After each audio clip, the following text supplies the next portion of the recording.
The two sort of core fundamental tenets of our product philosophy is really power and speed. How do you build applications really fast? And so we were looking to see, okay, how can AI enable us to build applications faster?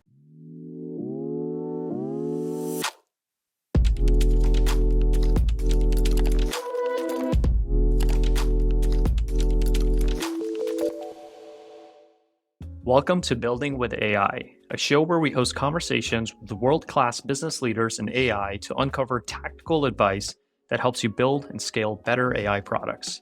I'm your host, Haroon Choudery. Today, I'm joined by Jamie Cuffe, the head of new products and self-serve at Retool.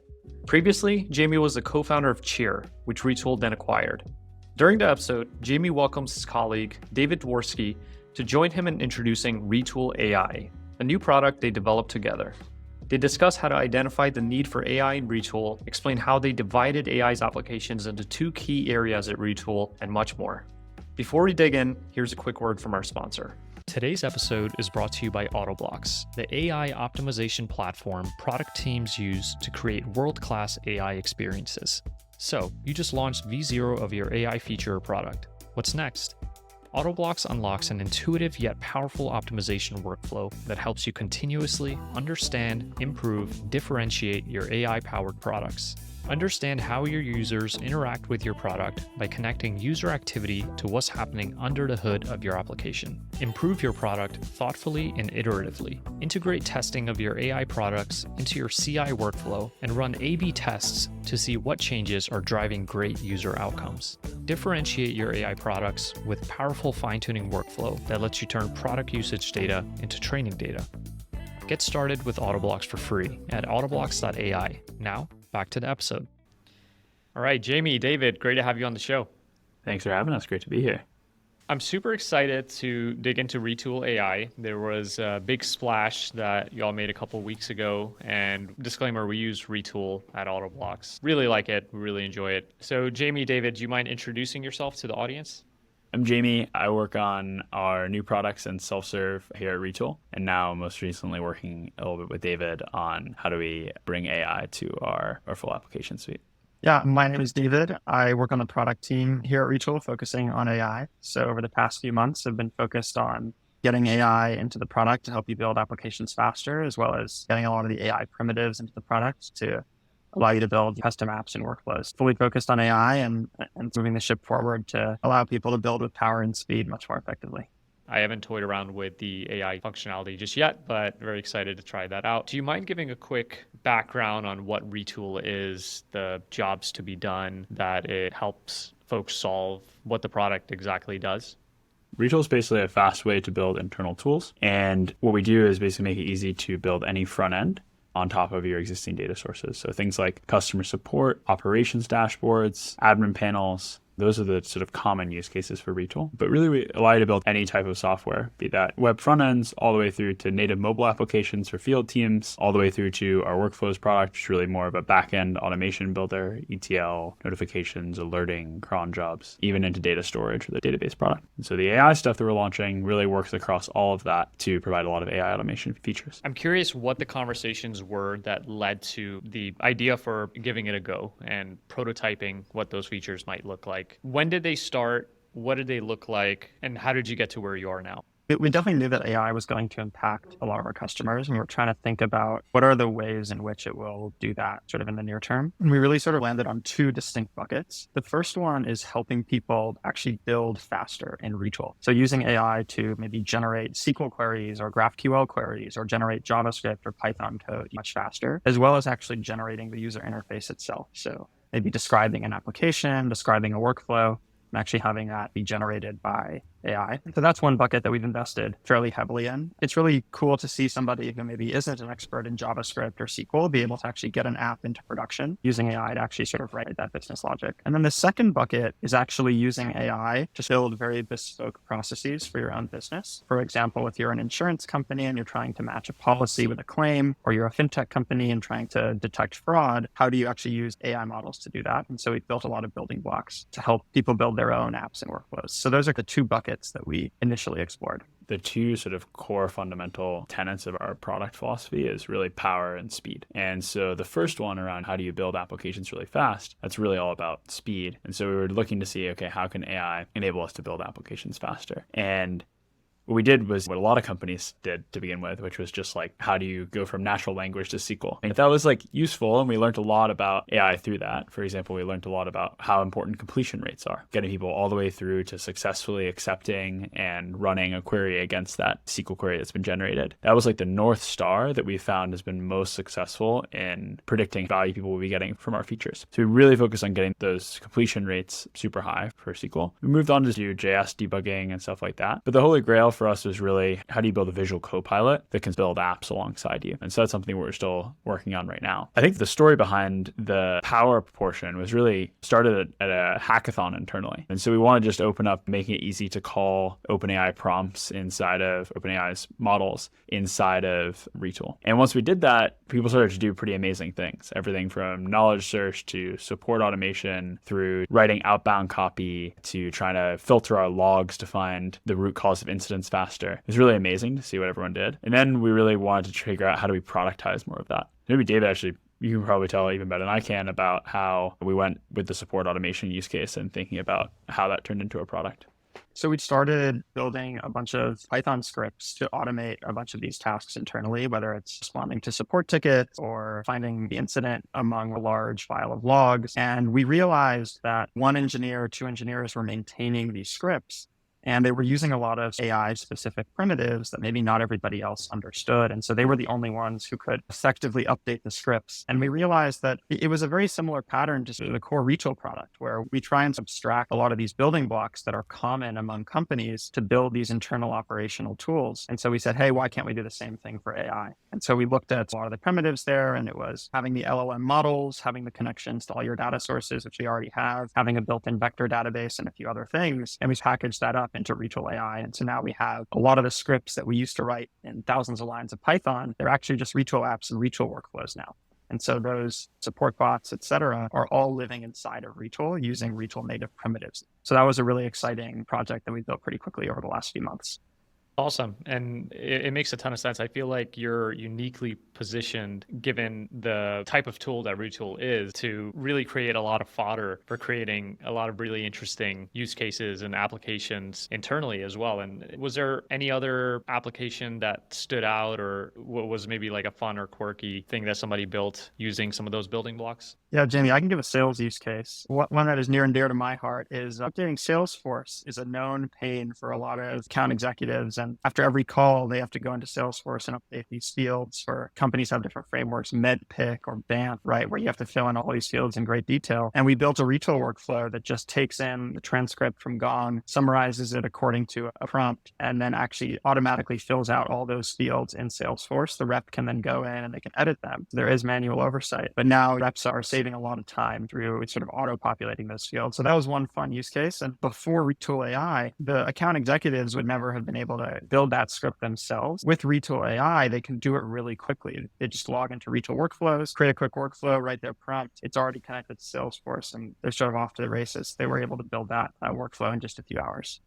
A similar one for me is obviously like spending time with customers and being close to product feedback is really near and dear to my heart. And so we've seen a lot of customers start to summarize feedback that they've gotten from customers, be that like NPS survey results or be like issues in repos, and start to surface that, which I think is really cool, particularly when you give the end user, so like in this case, a product manager, the skills to really quickly iterate on the prompt. So an engineer can set up integrating with Delighted or whatever, get your NPS data out. But then that we've all seen how impactful prompt engineering is. The PM who's close to all that data can iterate on it and really get something that's going to be useful for categorizing that feedback.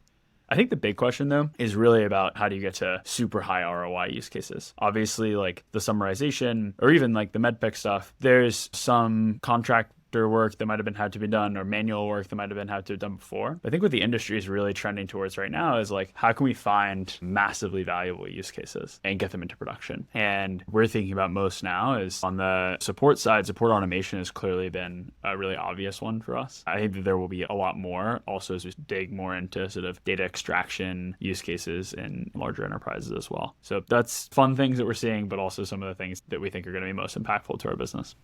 Interesting. So I'm curious to dig into the ROI equation a little bit more. But before we dive into that, a lot of organizations, they are getting pressure from their boards, their customers to incorporate AI features into their product. Very few companies are able to actually build useful AI features. I'm curious, how do you think about where AI fits into the product and where it may not be worth the effort? There's definitely a lot of low-hanging fruit. I think those features can provide a lot of benefit to users, but it's not obvious that somebody is going to buy your product because those features have been added. They're really nice to have, and they make the user experience much better, and they are worth doing. But the real question is, okay, what's going to allow you to really introduce a brand new product line or to really convince someone to use your product that would not have before? And for those use cases, I think it requires a very deep understanding of the specific workflow that you're trying to solve and all the data sources and workflows that are around that. And just to give you like an example, with Retool Vectors, you could upload a PDF and start asking questions on it.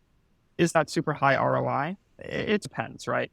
What would you have done otherwise? Would you have just skimmed it quickly? It's not obvious what the ROI is there. But if you have a chatbot that can actually answer nuanced and complicated questions and knows the vocabulary of your business. So for example, if we're trying to pull data and say something like, what's the most common data type in Retool across our customers in Europe? And if you can answer that question very quickly with AI, that actually might save an hour and a half of an analyst's time who would have otherwise pulled that data. And measuring what the alternative is to any of these sort of workflows, whether they're chatbots or they're things like the MedPick bot that's updating Salesforce, looking at what the before and after state is and really saying, hey, is this helping us save cost or time or increase revenue like you would with any other product, I think is important. And we've definitely benchmarked that across a lot of our internal use cases. We found that one of the highest ROI ones is actually automating support tickets. This is a great example where we have a lot of tribal technical knowledge in our internal documentation that sometimes would take a new support engineer maybe hours to actually learn. And we've ingested it all into Retool Vectors, and now we can provide responses very quickly that are generally high quality. We're actually saving a lot of time for these support agents. And so really thinking about just each use case, how much time are you saving? Are you delivering that ROI is, I think, important to analyze for each one. I feel like there's two parts of the equation. The first one is David was talking about, which is like how much value you're going to provide to customers. Where is it actually going to be successful? And how can you guide customers to that happy path? And what I hear a lot of like PMs and designers and engineers talking about now is like, what is the right UX for building on top of LLMs? And I think we're still like super early on this. I think there's been some great examples. Obviously like Notion's AI product on top of their sort of like prompt builder, I think is really nice. And a lot of what I think makes that successful is really driving customers towards high completion rates. And there's a couple of ways to do that. One is to have a really good model that's going to answer every type of prompt that someone throws at it. Maybe the other way is to like really constrain the set of prompts that you can provide to users. So instead of providing a free text box that says generate any type of app, what if guide the user down the right path to create that prompt, be it like a quick action where you have, say in Retool, you create a table and then we'll suggest a list of actions you might want to take next. Create a detail view, create a form, create a filter, or where you can chat with a bot to refine your query. For example, one area I think a lot of people are having success with LLMs is in onboarding to get people past that like blank canvas feel. And so we will have a bot that sort of goes through and works with you to build your first initial use case. But we don't want it to just be like zero shot and you're like in and it's generated. We want you to feel like you're building alongside it, be that like streaming it in, be that like asking you questions and you responding and tweaking the workflow as you go. I think those sorts of UX pieces are going to make a big difference to where it makes sense to integrate AI into your product. Very well said by the both of you. I thought it was really interesting that you rolled out with not only basic dev tooling workflow improvements, like making it easier to come up with the right SQL queries, but also in addition to that, including some of those AI capabilities for your users to embed into the workflows. I thought that was super cool. Can you give a quick overview of Retool Vectors and the decision-making that led to that being a part of the Retool AI rollout? Yeah, a vector database is a core part of any AI application or workflow. It basically allows you to store raw text in a way that large language models can query over it and provide the right context to the prompt. And so it's a core part of building any AI use case. And we actually surveyed our customers in advance of building it. And we were thinking, okay, should we build connectors to a lot of the vector databases that are out there, which we are working on, or should we start with more of a sort of out-of-the-box white-labeled solution? And we realized that actually a very small percent of our customers actually had vector databases in production. So we thought, okay, we can build these connectors and AI enthusiasts will be able to use them. But actually, we need to help educate people on how to build these AI use cases quickly. And so we decided to actually build like a white labeled solution where you can actually log into Retool and in just a few clicks, you can see the power of a vector database. And this has allowed us to talk to a lot of engineers and analysts who maybe didn't know what they could do with vector databases and show them in literally a matter of 30 seconds how powerful they are. And then from there, we're going to be investing a lot in the ecosystem and building out integrations with all the sort of best-in-class vector databases that are out there. You can also use the one that's built into Retool. And so we thought this was like a very core building block that people would need to build AI applications. And a lot of that was inspired by some of the internal use cases we had built before using those Python scripts. You mentioned some of the things that you're looking for when it comes to where you can build AI features to help augment the workflow is something that might help drive down costs, time, increase revenue. But when you're rolling out these features, what are some of the proxies that you're using to evaluate the success of those features? One is really this idea around completion rates. When we provide a suggestion for like SQL generation or for debugging, are people able to accept that and then successfully run the query? For example, when we first launched this, I think our completion rates were in the teens. And the reason was sometimes we weren't passing in the full schema, or the schema was really large, so it would error out or it wouldn't run successfully. And then as we sort of refined it and we started to provide better support for larger schemas and better support for different data sources beyond just Postgres, then we started to see the completion rates rise. And what you really want to see is like 50, 60% plus completion rates. So I think that's one leading indicator. The other one that we've been looking a lot at is how do these customers activate? So are they able to query an LM effectively? Are they able to join it with their data sources? Are they able to build an application and then share it with end users that are then querying it regularly? And if they're able to get to that state where they're querying an application regularly, we think that means that they probably found some initial value. So we're definitely looking at a lot the number of customers that are activating using an AI feature and wanting to see that attach rate go up. And then obviously the lagging portions around revenue are really important for some of these higher ROI use cases. And for your users that are building using Retool AI, how can they evaluate the effectiveness or their AI applications that they're building in Retool are working? Yeah, it's a great question. I think there's a lot sort of frameworks that are coming out to support eval, which is basically a way to ensure that your applications are doing what you want them to do. Right now, a lot of folks are copy pasting prompts and putting them in the OpenAI playground, exporting the results to a Google Sheet and rating a lot of them. And we definitely want folks to use robust and industry standard tooling to sort of get that done. But today, LLMs are non-deterministic, and sometimes you'll get the answer you want and sometimes you won't. And I think eval is going to be a huge theme over the next, quarter or two as we think about really making these workflows safe, especially when they're dealing with structured data that needs to be sent downstream to core systems.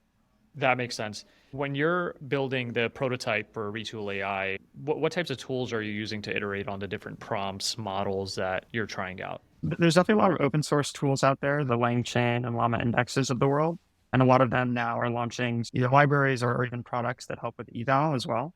So that has been extremely useful to get things up and running very quickly. And then with the release of Finetuning on GPT 3.5, we've also been experimenting with making our sort of Ask AI features, which are all the features that let you build faster in Retool, much more effective, and really actually measuring what types of prompts are working, what types of prompts aren't. Before, we were flying a little bit blind where you could see the completion rate, but it wasn't obvious what types of prompts were actually leading to better completion rates. Now that we've hooked up a few of these sort of early eval frameworks, we are able to start evaluating, okay, what's working, what's not, and find patterns in those. But I'd say it's definitely early in terms of the space of eval. And in terms of the variables that you're tweaking, so prompts being one, models, I'm assuming, are you experimenting across different models? Are you finding that specific models are better for specific types of tasks versus other models?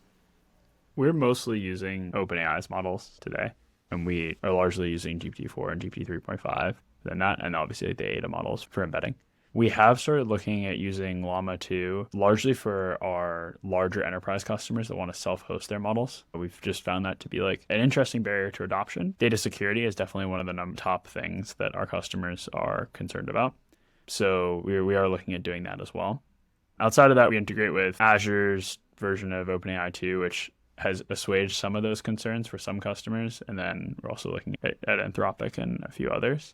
But we've largely started with OpenAI's models in most cases. As we get to fine-tuning, I think for our kind of like visual copilot use case, I think the jury is still out. Right now, we're fine-tuning 3.5 just because the infrastructure overhead is like much smaller than fine-tuning Llama 2 and having to figure out how to spin that up although I think there's a lot of great tooling that's going into doing that right now as well. I think the potential end state is a series of smaller models too that are more focused on code generation that we could fine tune specifically to our use case. But the barrier to trying those out is just so much higher than fine tuning with 3.5 that I think we'll be there for a while. Yeah, hopefully not. Hopefully there's a lot of new tooling and platforms that emerge that make that whole process almost as simple, if not as simple as fine-tuning 3.5. But I agreed, it's much more difficult nowadays to work with those models. And when you're deciding where to fine-tune and where to maybe go with a cloud API provider instead, what are some of the questions that you're asking yourself? What are some of the other things that you take into consideration when you're determining whether it's worth the effort and the cost, which sometimes can be non-negligible, to fine-tune a model versus just continuing to tweak prompts and work with a out-of-the-box like cloud API provider? Yeah, for our more challenging workflows like UI generation, there are really a lot of primitives that the LLM needs to be aware of before it actually outputs the result. There's a large library, sort of retool building blocks that may not already be in the model. And in those cases, it can be useful to either use retrieval augmented generation or something like fine tuning, where you're not just constrained to the context window. And so we found that these two methods can be very useful for more complex tasks where there's an in-house language that you need to teach the model about. I think, as Jamie said, the jury is still out on whether RAG or fine tuning is ideal for different use cases. We're definitely experimenting with both. But we do think that fine-tuning is a newer feature that was obviously released on GPT, and definitely something that we're excited to dive deep on over the next month or two. I feel like a lot of people that I'm talking to are jumping straight into, we're going to build our own model. And that's definitely not where I would start. We actually recently ran a survey of our customers, and we'll be sharing more of this soon. But in our State of Enterprise AI survey, we saw that very few people are actually running their own models, and very few people are fine-tuning. And most people are just using models out of the box. So I'd start there. I think vectors are like the next easiest place to get started with adding your own data to a model.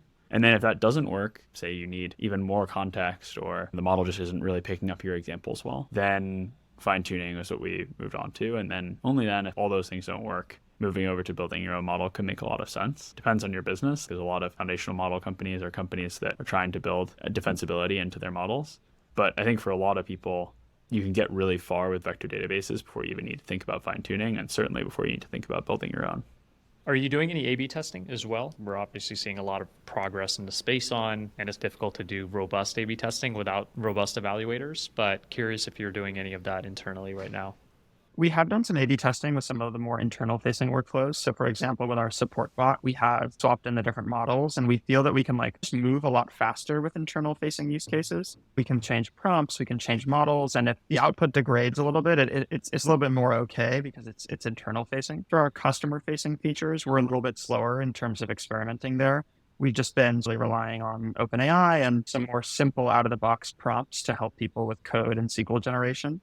I think as we get into more complex tasks like generating the UI for your Retool app, there will be probably a lot more room for experimentation, given that it's definitely a lot more challenging than generating a snippet of code. So I think we've started experimentation internally, and as we go to more complex tasks, we're definitely going to incorporate A/B testing into the end product. And I'm curious, a lot of the folks that are listening, they would be thinking about implementing AI into their products, or they may have already started on that journey. What's the biggest lesson that you've taken from this whole experience of building Retool AI? I think the biggest lesson we have learned is that you can get value quickly. If you start with a very defined task that you're hoping to work on, you can actually ship very valuable features very quickly. AI is very real. It's changing the way that customers interact with our product, and this is really just the beginning. And I think in-house expertise will compound over time. And so our engineering team now knows a lot more about how to do product engineering with these AI models. We're also looking to invest more in ML expertise and AI expertise. But if you invest early, your team will be in a better position. Just take advantage of all the new things that are coming out. And it's only because we've invested so much in making AI work in Retool that we're able to experiment with all the sort of more bleeding edge technology. So I would say invest early, advantages are real, start small, and customers have been really happy, I think, with what we shipped. The biggest takeaway is just the value that's coming from using AI and also just the interest from customers. I think these models are going to be pervasive over the next decade, and I think it's going to be really interesting to see use cases that come from that. The nature of what you guys are working on in this podcast is just like how encouraging I think the industry and other partners that we work with have been and helpful just on our journey building Retool AI. I think it very much feels a platform shift, and early, like all the early builders, I feel like are just really excited to see this come to life. And so I can't tell you the number of times that our partners like LangChain or Llama or OpenAI or Anthropic or Chroma have just been so generous with their time to understand what we're doing and try to help us figure it out and try to help us provide value to customers. There's definitely a sense right now of just people wanting to figure out how to make AI deliver massive value to customers and all being in it together. So I think that's been super encouraging. And for everyone that's listening, if there are things that we can do to help you all, definitely feel free to reach out. We definitely want to help, and you can find us. We're just our first names at retool.com. Awesome. Thanks for sharing that. And yeah, I mean, I think Retool's uniquely positioned, as I mentioned earlier, just because you're not only creating incredible AI features yourself, but you're enabling your user base to also create very interesting AI applications. And so being a platform for potential innovation in terms of AI applications is a great place to be. And I'm very excited to continue following along. I'm curious to know about what some of the difficulties might have been in getting AI into production at Retool. The initial use case that most people get started with is Q&A on docs or their data sources. And I imagine that's 80% of the use cases that we see today. And the reason is because it's like pretty easy, right? You just train it to be better. And so we see a lot of customers get started there. But then when you start to go to an external use case or a use case that might be touching customers or where it's really mission critical, there are a few things that we've seen people to run into. I think the most illustrative of this is the customer support automation use case that we did internally. And when we first started trying to automate our support tickets, we just did zero shot with OpenAI, and we basically got 0% of our support tickets deflected. Just the models are not trained enough on Retool specific knowledge, and particularly not more recent Retool specific knowledge. We tried using a bunch of out of the box tools, and we weren't super successful with those either. That got us to about like 1% of our support tickets deflected. And the reason is they're not trained on your data beyond maybe your public documentation or what's in your support system. But for us, like the most valuable use cases or most valuable data is in our internal sources. So like Confluence, Slack, our code base, anything like that. And we need to find a way to externalize that. And that's really was a lot of behind our Vectors product. Secondly, like most of these things have preset prompts and didn't allow us to iterate on our prompts. And what we found is prompt engineering is massively impactful, particularly when you give the ability to engineer prompts to the end users that know the most about that specific workflow. For us, it was those support engineers. So using out-of-the-box prompts or PMs or engineers coming up with them was like significantly less successful than giving it to our end users. And then the last thing is to provide support, you need to have a lot of like customer and in-product context that isn't necessarily AI. It's literally just which plan is this customer on? What data sources are they querying? You can imagine the support that you provide to a Retool customer that's querying an API, super different from the support that you'd provide to a customer that you know is using MongoDB. So we needed to integrate with some of that sort of data warehouse for in-product context. And when we did all that, we were able to get to about 30% of our support tickets deflected. But it took a series of iterations, adding lots more data sources, doing that prompt engineering, adding in product context to get there. And so I think one thing for folks listening and embarking on this journey is it'll look really good at the start and you'll get like 80-20 out of the way there. And that last 20% is so important. And that's where we've seen being able to iterate fast with different data sources, different prompts, and bring your data alongside LLMs really helps to close that gap to get to production. So that's, I think, what we've seen in terms of the difficulties and hopefully how to overcome them. All right. So my next question for you is, what does Retool look like, let's say 6 months, 12 months from now with its AI capabilities? What has changed from where it is today? Yeah, it's a great question. I think one thing we'd really love to achieve is to have this a copilot throughout your building experience in Retool.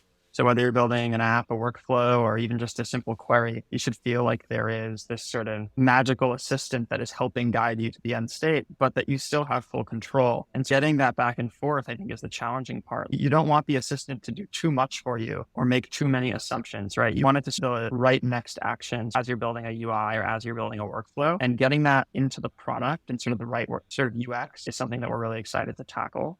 The other thing is we're really excited for companies to actually just deploy a lot of AI infrastructure internally, right? Companies that need open source models that are on-prem, we want them to actually spin those up. Companies that need vector databases to get AI use cases working, we want them to spin up those vector databases. I think once a lot of the infrastructure is there, especially larger organizations that need to run their own and their own VPC, we're going to be able to hook Retool into those like we do other databases and APIs and really start getting high ROI use cases, right? Going back to the beginning of you're an insurance company, you have a lot of manual processes right now. How can we actually start automating a lot of that? I think both the copilot as well as just the adoption curve speeding up so that we can actually build very tangible apps and workflows is something that I'm super excited about.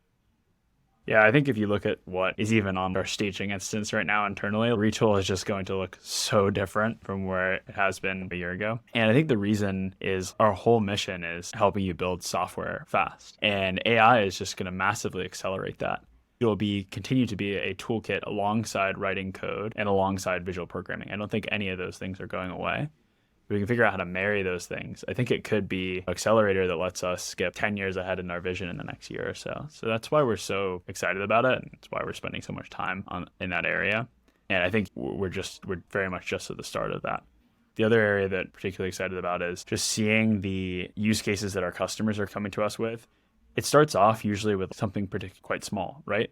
As a lot of like when they started with a new technology, it does, right? Let me spin up a quick summarization use case. But as they get success with that, the next use case becomes massively larger. Like, how do I think about doing the first response to every support ticket? And then if that's how far we've come in the last like quarter, just very excited to see what's the size of problem that customers are trying to tackle a year from now. I think we'll have even more to talk about then. Awesome. Yeah, once they become AI pilled, and I was super excited to see that. So you mentioned your email addresses, how to get in touch with you both. How can folks get started with Retool and try out some of the wonderful AI features that you've built into it? Yeah, you can go to retool.com/AI and sign up for free. You can use all of our AI features, come out of the box for free. And then you can enter your own OpenAI key if you want to move your use cases into production. And yeah, it's super easy to get started. David and I are going to be launching a survey. This is the first time we've talked about this, actually, a kind of like application for people that have really good AI use cases, but haven't yet had the chance to build them out. We are happy to basically give you free professional services or engineering and just build them for you. So you heard it here first, but if you have an AI use case that you are particularly excited about, we'll drop the form for applying for that. And we'll be selecting a handful of the top ones and building them and sharing our learnings along the way. Yeah, if anyone listening has a great use case, definitely ping us and we're happy to build with you. I love that. That's great. Thank you both for joining the show. Super excited to get this out and talk to you soon. Thanks so much for having us. Thanks so much.